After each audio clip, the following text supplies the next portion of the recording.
పాడేవారు, మాట మాటలో మకరంద బిందువులు చిందులాడేవారు, పలకరింపుతో ప్రేమ భావము తొలగని చిలకరించేవారు.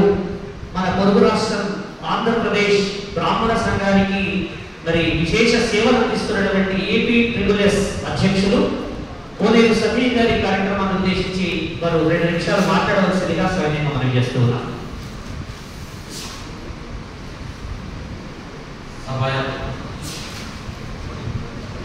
సభాధ్యక్షులు సోదరులు శ్రీనివాస్ గారికి, సభా వేదికపై ఆశీనులైన పెద్దలు గురుతులు రమణాచార్య గారికి, అక్క వాణీదేవి గారికి, ఎమ్మెల్సీ సోదరుడు జగన్మోహన్ శర్మ గారికి, వేదిక పైన ఆశీనులైన పెద్దలకు, ఈ కార్యక్రమానికి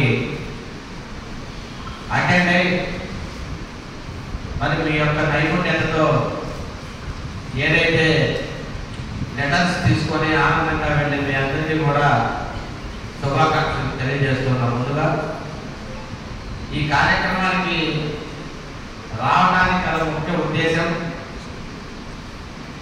జాబ్ మేళాలు గతంలో కొన్ని కార్పొరేట్ సంస్థలు నిర్వహించేవి. ఇవాళ ఉన్నటువంటి ఈ క్రైసిస్ లో కూడా మరి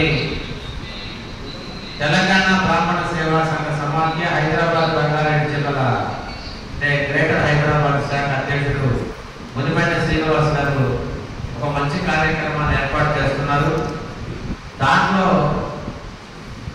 ఎలా కార్యక్రమం నిర్వహిస్తున్నారు, ఎందుకంటే రాబోయే 40 రోజుల్లో విజయవాడలో 4,000 మందితో ఇదే జాబితాని 80 కంపెనీలతో ఆంధ్రప్రదేశ్ బ్రాహ్మణ సేవా సంఘ సమాఖ్య కూడా నిర్వహించబోతున్నది.